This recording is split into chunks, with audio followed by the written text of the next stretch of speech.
অনুমান করে কথা বললে কি হয়? আজকে থেকে অনুমান করে আন্দাজে কোনো কথা বলবো আমরা? অনেকে আছে দেখবেন জানলা একটা খোলা থাকলে উকি মারে, দুইজন ওদিকে কি যেন বলতেছে, উনি আড়ি পেতে কথা শুনে। কখনো কোনোদিন কারো পারমিশন ছাড়া মোবাইলের গ্যালারি চেক করবেন না। কখনো কারো পারমিশন ছাড়া তার ফেসবুকের মেসেঞ্জারে কে কার সাথে চ্যাটিং করেছে এটা করা যাবে না। কখনো কারো পারমিশন ছাড়া তার মেইলের ইনবক্স খুলে দেখা যাবে না। কখনো কারো পারমিশন ছাড়া কারো ব্যক্তিগত চিঠি পড়া যাবে না। দিস ইজ ইসলাম, এটাই ইসলাম।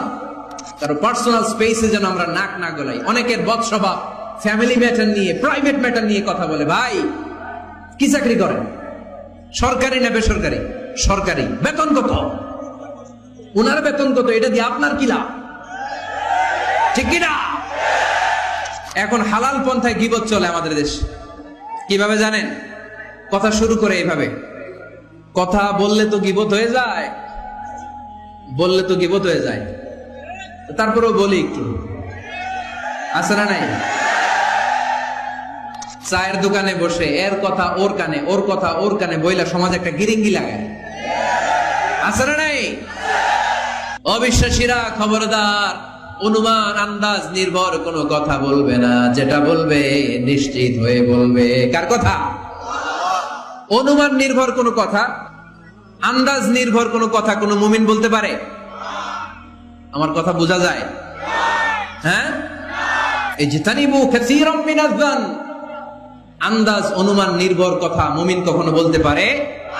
এজন্য আল্লাহর হাবিব বললেন, ইয়াকুম ওয়ায-যান ফাইন্নায যান্না কাযাবুল হাদিস। খবরদার, তোমাদের উচিত আন্দাজ অনুমান নির্ভর কথা থেকে বেঁচে থাকা, কেননা অনুমান করে কথা বললে পাপ হয়। অনুমান করে কথা বললে কি হয়? আজকে থেকে অনুমান করে আন্দাজে কোনো কথা বলবো আমরা? বলবো না। ধারণা করে কিছু বলবো না। আর ধারণা করলেও ভালো ধারণা করবো। কি ধারণা? রাস্তা দুইটা, একটা পজিটিভ আর একটা নেগেটিভ। মুমিন পজিটিভ ধারণা করে, মুমিন কখনো নেগেটিভ ধারণা করে না। তাহলে কোন দিকে যাব? পজিটিভ না নেগেটিভ? আওয়াজ করে, পজিটিভ না নেগেটিভ? যারা মুনাফিক এরা ইয়াত্তাবিউনা ইল্লা যান ওয়া ইন্না যান্না লা ইউগনি মিনাল হাক্কি শাইআ। যারা মুনাফিক এরা আন্দাজ অনুমান নির্ভর মানুষের ব্যাপারে কথা বলে। আর আন্দাজ অনুমান কখনো সত্যের বিকল্প হতে পারে না। আন্দাজ অনুমান কখনো সত্যের বিকল্প হতে পারে? এজন্য দৃষ্টিভঙ্গি বদলান, জীবনকে বদলায় দিবে কে? আমরা কখনো কোনো নেগেটিভ কথা বলবো না। অলওয়েজ পজিটিভ, অলওয়েজ কি? এই যে আমার হাতে কি দেখা যায়?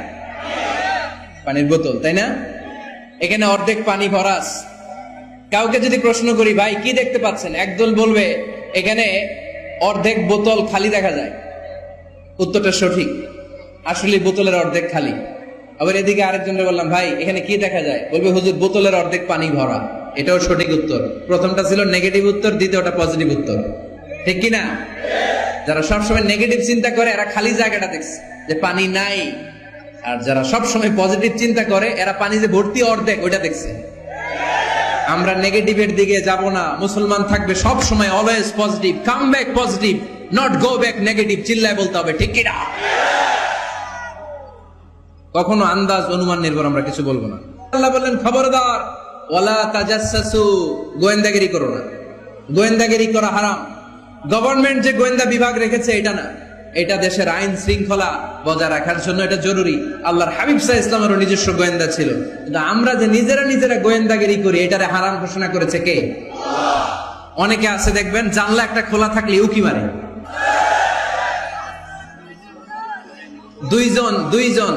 দুইজন ওদিকে কি যেন বলতেছে, উনি আড়ি পেতে কথা শুনে, আছে না নাই? ছিদ্র একটা থাকলে উকি মারে, আছে না নাই? খবরদার, ওয়ালা তাজাসসু, গোয়েন্দাগিরি করো না। কখনো কোনোদিন কারো পারমিশন ছাড়া মোবাইলের গ্যালারি চেক করবেন না। কখনো কারো পারমিশন ছাড়া তার ফেসবুকের মেসেঞ্জারে কে কার সাথে চ্যাটিং করেছে এটা করা যাবে না। কখনো কারো পারমিশন ছাড়া তার মেইলের ইনবক্স খুলে দেখা যাবে না। কখনো কারো পারমিশন ছাড়া কারো ব্যক্তিগত চিঠি পড়া যাবে না। দিস ইজ ইসলাম, এটাই ইসলাম। আমরা ইসলামে শুধু নামাজ আর রোজা আর জিকির আর এই দাড়ির মধ্যে সীমাবদ্ধ করেছি। প্রত্যেকের একটা প্রাইভেসি আছে না নাই? Everyone has privacy and no one should interfere in his privacy or in her privacy. প্রত্যেকের একটা প্রাইভেসি আছে না নাই? মানুষ ছোট হলেও তার একটা সম্মান আছে না নাই? এজন্য ছোট্ট বাচ্চাদেরকে কখনো প্যান্ট খুলতে বলবেন না। অনেকে বলে আরে ছোট মানুষ খোল খোল, আরে তুই খোল, এই খোল খোল খোল তো, আছে না নাই?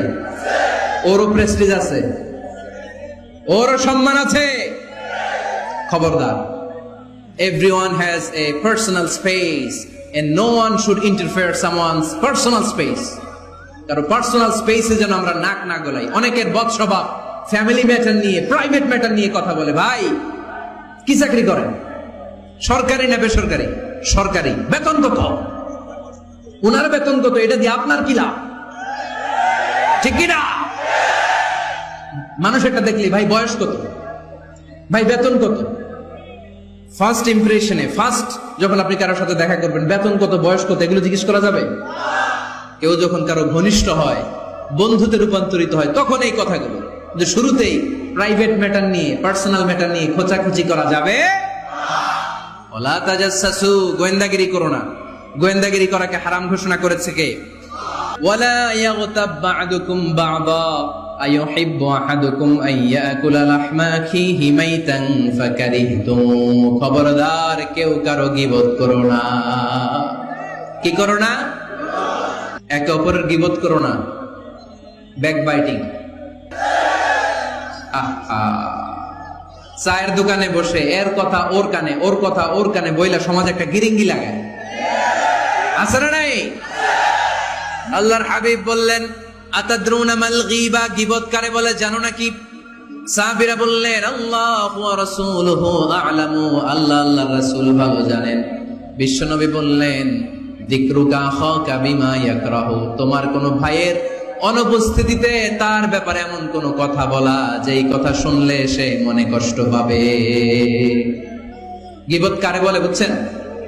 আপনার ভাইয়ের অনুপস্থিতিতে আপনার ভাইয়ের ব্যাপারে এমন কোন কথা বললেন যেটা শুনলে সে মনে কষ্ট পাবে। এক সাহাবী বললেন আফারাইতা ইন কানা ফি আখি মা আকুল, নবী আমি আমার ভাইয়ের ব্যাপারে যেটা বলছি এটা যদি সত্যিই হয়, তার মধ্যে যদি আসলেই এই সমস্যা থাকে, তাইলে?